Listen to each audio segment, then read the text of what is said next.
God saw what any of us did that night. He didn't seem to mind. I'm afraid the fault, dear Tane, is not in our stars, but in ourselves. What? Something I learned from Dr. Bashir. I know. God doesn't make the world this way. We do. I am divinity and humanity combined. And I'll say more than that. I swear it by the one who lives forever and ever, that it's so. Yeah, it's crazy, right? I mean, you can see it. I can see it. Yet from within the bubble where they live, they actually believe that they're serving God. Somehow, it was like all of heaven was open to me. Somehow, I started to see God. Well, somehow, as the Son of God holding me. Yeah. And so I'm laying there, and it's like, for the first time, I was like, God loves me. See, people outside say, well, you know, it's fine if you're an adult and you join a group like this, because that's a choice you make. But when children are born into groups like this, they say, well, these children have not really made a choice about it. They've been born into it. And that this is the world that they know. This is the only world that they know. Excuse them, guys. They're laughing at you. It's hardly a new problem, this. Cults crop up all the time, have done for hundreds, thousands of years, and occasionally they break out and become a religion. And sometimes those religions can go on for thousands of years. I was blind, and now I can see. Now, if you go on the basis that the older a behaviour is, the more biologically hardwired it is, so stuff like breathing and eating are clear winners, well, science by comparison has only been around for a few hundred years, while religion has been around for a few thousand. Religion has an appeal for people. Now, the rules for the propagation of an idea, whether it's successful or not, or whether it's religion or not, are mind-blowingly simple. People who hear the idea have to adopt it, and people who have adopted the idea have to not get critical of it and give it up. And if the rate that people come in is greater than the rate that people are leaving, then the idea is successfully propagating. Now, you'll notice something interesting about these rules. None of them contain anything about whether the ideas are true or not. Now, I used to believe that the internet was a place where religions come to die, because online they can't avoid the scrutiny that they would usually be sheltered for in the little social circles that they create. And so you increase the rate that people leave the religion, the number of religious people in the world will shrink. Now, at the time, I had a lot of optimism about this, because online it was impossible to avoid the scrutiny that causes religions to wilt. So I made this video about 10 years ago, which still makes a pretty good watch. And that really did seem to be the way that it was going at the time. YouTube at the time was a tiny place to what it is now, and religion always came into contact with its critics, and the battle was always swift and one-sided. It seemed like religion online was doomed. But fundamentally, at the core, I was wrong, and for reasons that are almost as simple as this. So it is, 10 years later on, I'm not debunking some poster boy for creationist stupidity, but a megachurch pastor, not with a few tens of thousands of views on his video, but with well over 1 million, about how the 2017 US solar eclipse was going to be accompanied by earthquakes in America, because the Bible said so. I mean, you remember the earthquakes in 2017 because of the eclipse, right? Something that the Jews would consider a sign in the sky, which is the total solar eclipse that is going to cross the United States mainland on the 21st of August, 2017. We are only days away from this. Yeah, he's totally going to predict that the moon's shadow is going to destroy things. The shadow. Never mind the fact that there have been over 10,000 solar eclipses that have happened in the last 5 or so thousand years. This is the significant one, I tell you. This is the one God's going to try and use to communicate with us. Again, none of it stood up to the most superficial of scrutiny, but it was still getting millions of hits, and his audience loved it. Just to give you an idea of how comically bad it was, even on the religious grounds. You know, it was drawing great significance about how the eclipse was taking place on the first day of the Hebrew month. Also, the final Hebrew month, Elul, begins at sundown on which day? Monday, the 21st of August, 2017. So the solar eclipse happens at the 1st of Elul, which means the harvest begins. The word harvest means gathering of crops, ripened crops. Yeah, the Hebrew calendar is based on lunar cycles. By definition, every single eclipse that has ever happened took place on the first day of the Hebrew month. Because that's by definition when it starts. You know, when the moon is between the earth and the sun. And here he is amazed that the eclipse is taking place on the first day of the Hebrew month. I mean, this is like getting amazed that the years start in early January. You think that's a coincidence? So how could it be all these years on that religious conspiracy videos like this are doing hundreds of times better than they were a decade or so ago? The facts simply didn't matter to his audience. I mean, why should they? He was telling them what they already believed. The last letter of the Hebrew alphabet is Tav. Everyone say Tav. Tav. Mazel Tov. Everyone say Mazel Tov.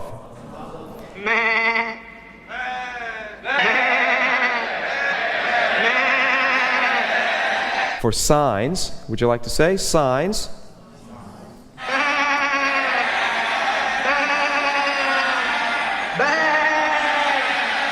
Everyone say sign. Say, what's going on? And the ancients were not so dumb. For the audience, it was a comfortable place to be. And if I debunked it, well, in early YouTube, where virtually everything was in contact with everything else, that would have maybe made a difference. So in this little schematic here, red can be whatever, non-believers, and white can be the religious. So early on, there was a fairly homogeneous population on YouTube.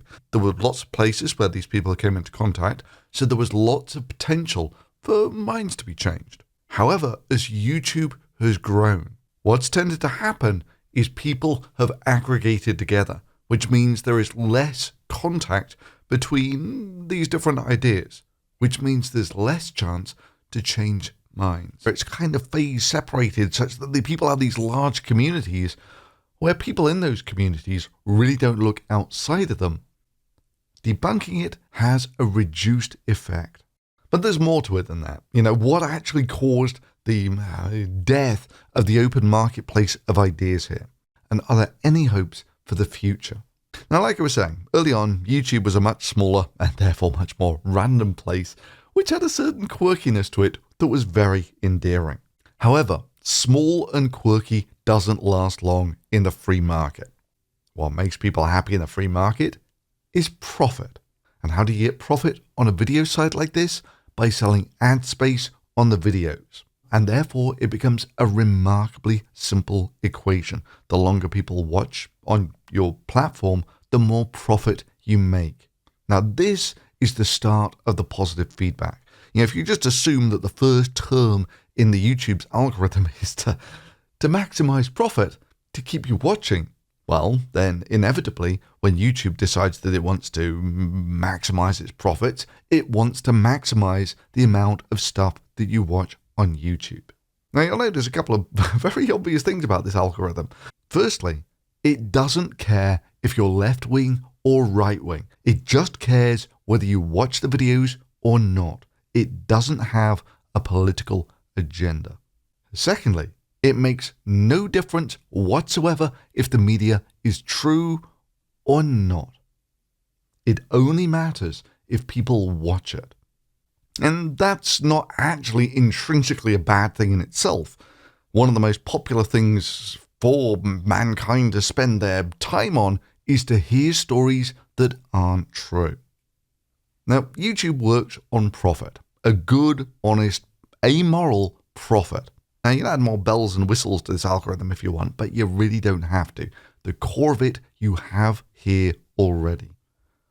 So it's as simple as that. The longer people stay on the platform, the more ads you get to show them, and it's a pretty simple equation. So YouTube, they just build up this evolutionary algorithm that throws things kind of randomly at people and learns from it.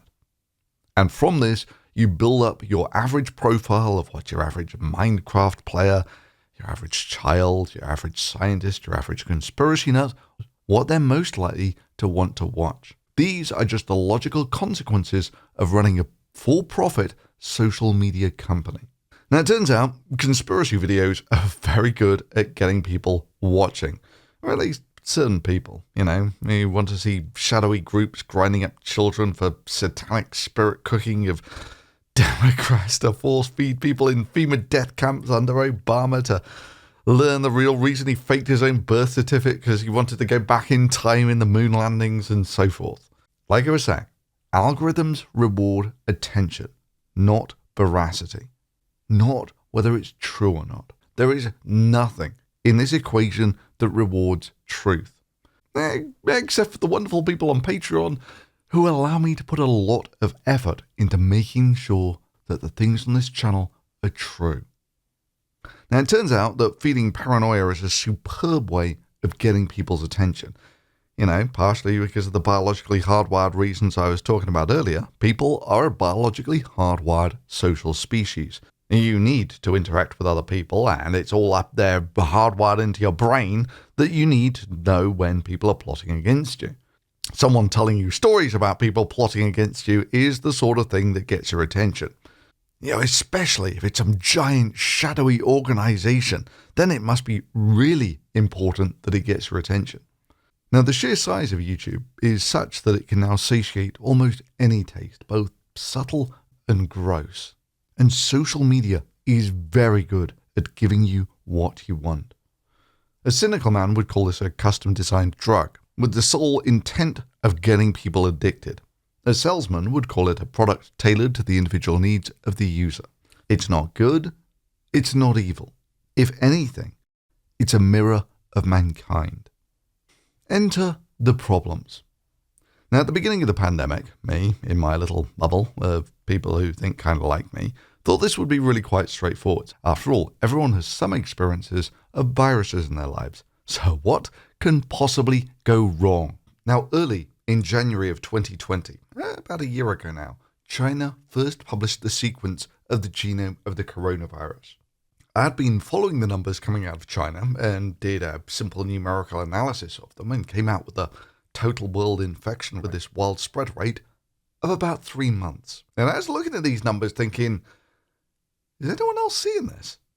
Well, by the time I put up my first video in February of 2020, it was clear that someone in China had come to the same conclusion, because that's when they had the Wuhan moment. China locked down a city the size of New York City.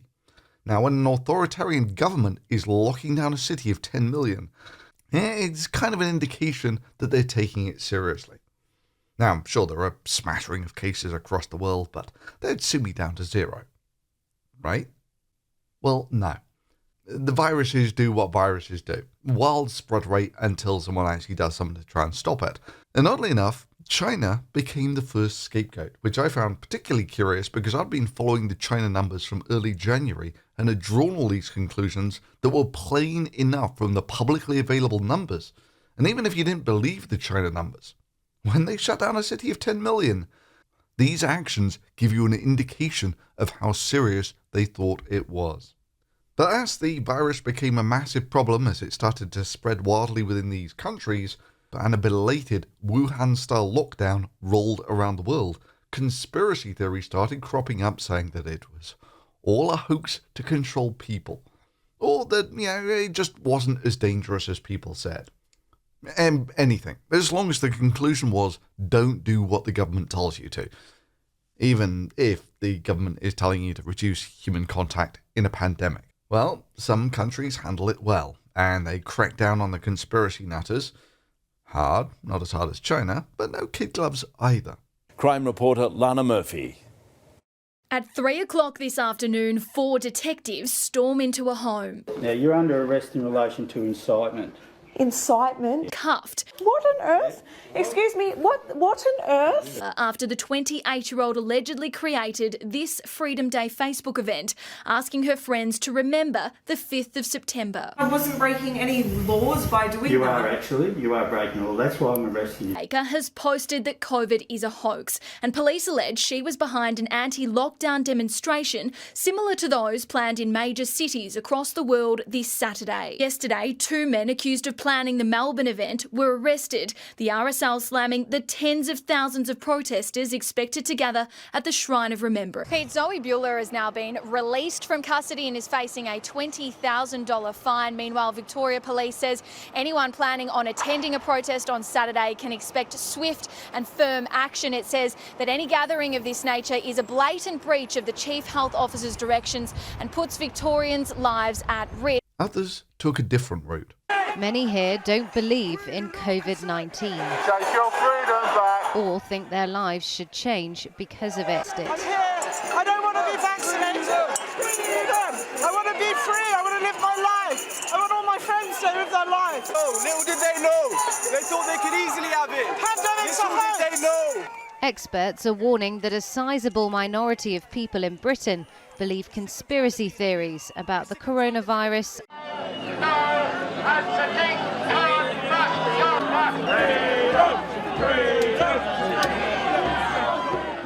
The practical upshot is, a year or so later, the UK has one of the highest infection rates in the world. So let's take a look at the people who have died from this in these two respective countries. Now, the UK has about 3 times the population of Australia, so you've got to bear that in mind in doing this comparison. Nonetheless, Australia has essentially flatlined their number of deaths, and they're at about 1,000 dead people on 20 million population. The UK is currently at over 100,000 dead on a population of 60 million. This means it's about 30 times worse in the UK than in Australia.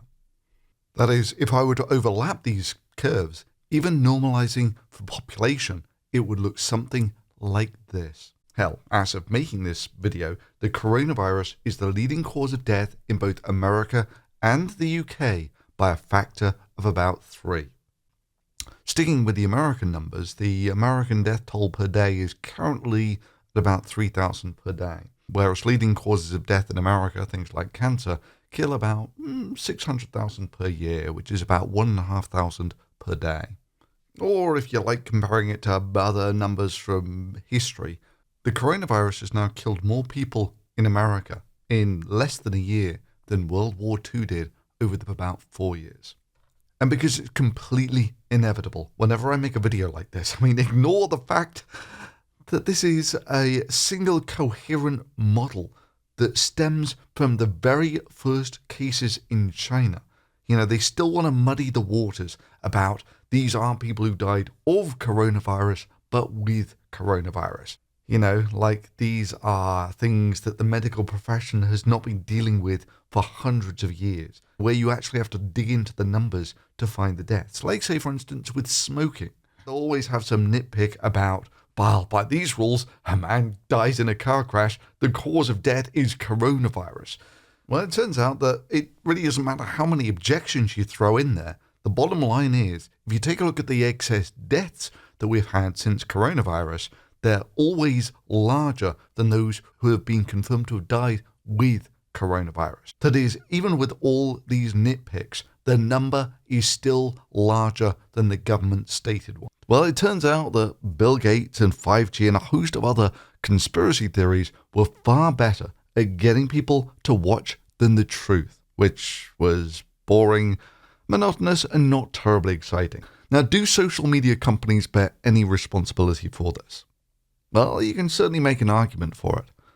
After all, if you get this Joe Blow who died of coronavirus, or his mother died of coronavirus or something, and for months he had been fed videos by social media platforms that said that the virus was a hoax, and that if he got it, all he would have to do was take hydroxychloroquine.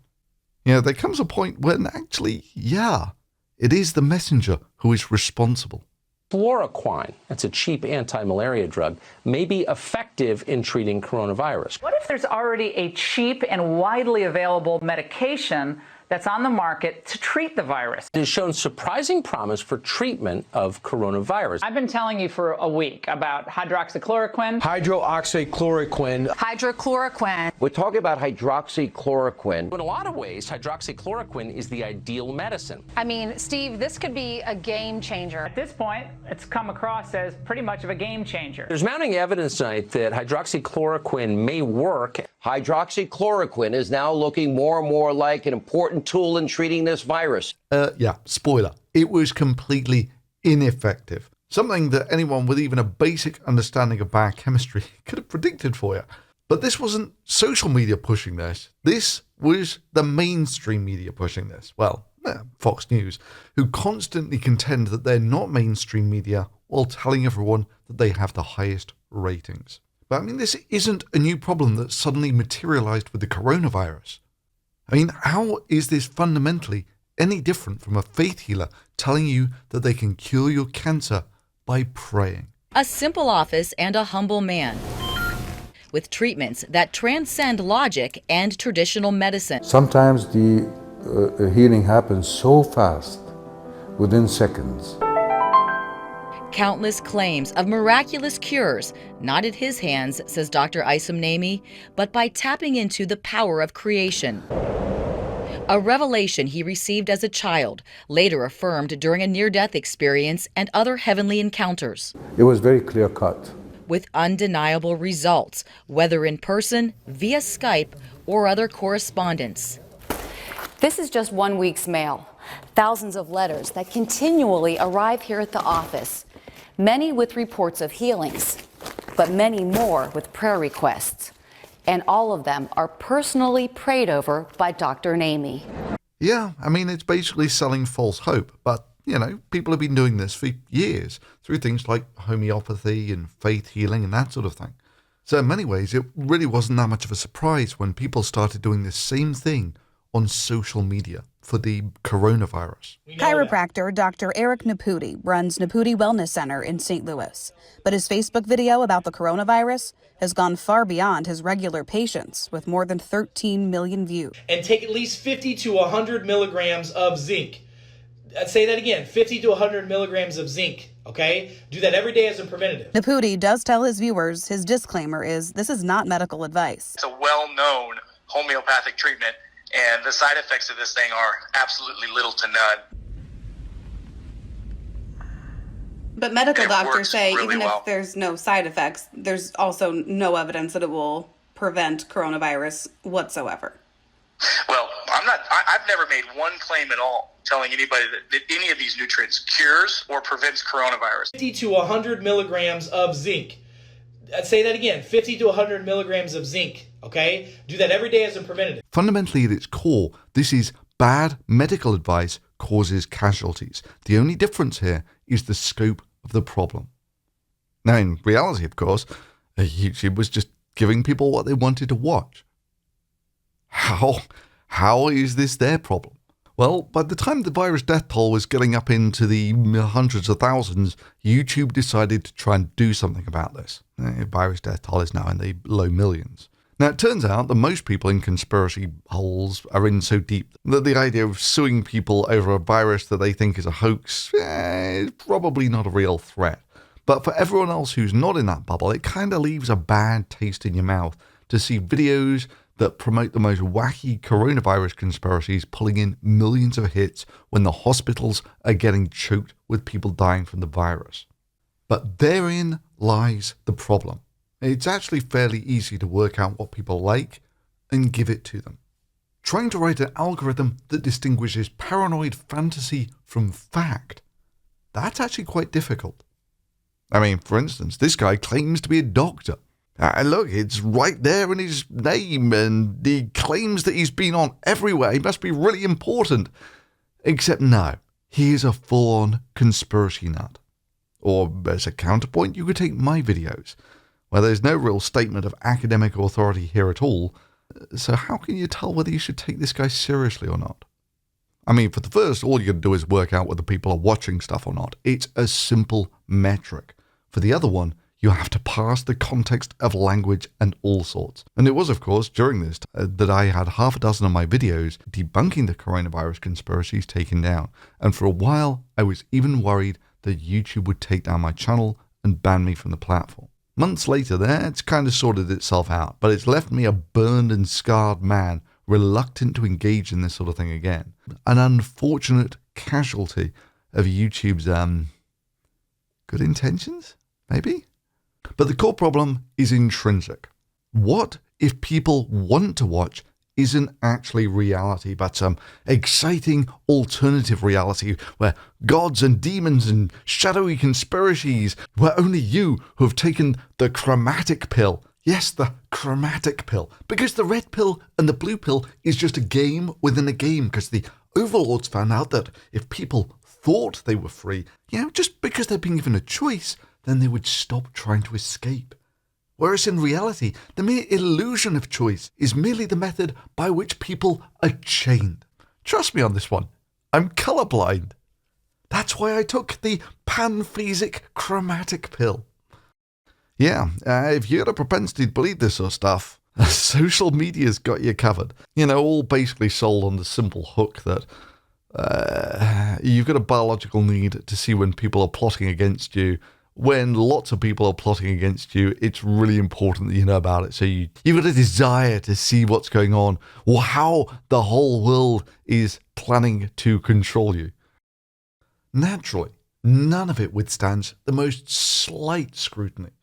All the red pills, blue pills, black pills in the world won't make any difference. Trust me, I didn't take any pills. I'm a scientist. It's a virus. It spreads via human contact. And where there are people who aren't immune to it. The only difference between the crazy conspiracies of yesteryear and those of the modern era is the speed at which they circulate. And the need to fulfill the bottom line has always been a historic driving point. Look, Benny, I am a magazine editor. I am not a crusader. I'm not here to change the world. I'm here to put out a magazine. That's my job. I mean, they too were just, in their own way, serving the bottom line. The publisher, the national distributors, the wholesalers, and none of them are going to want to put this story on the newsstand. For all we know, it could cause a race riot. The only thing that's different is in the internet age, these things can happen even faster. But the question I want to leave you with is, are there any solutions to this? Or is it something more fundamental? Cassius was right. The fault, dear Brutus, is not in our stars, but in ourselves. Good night, and good luck.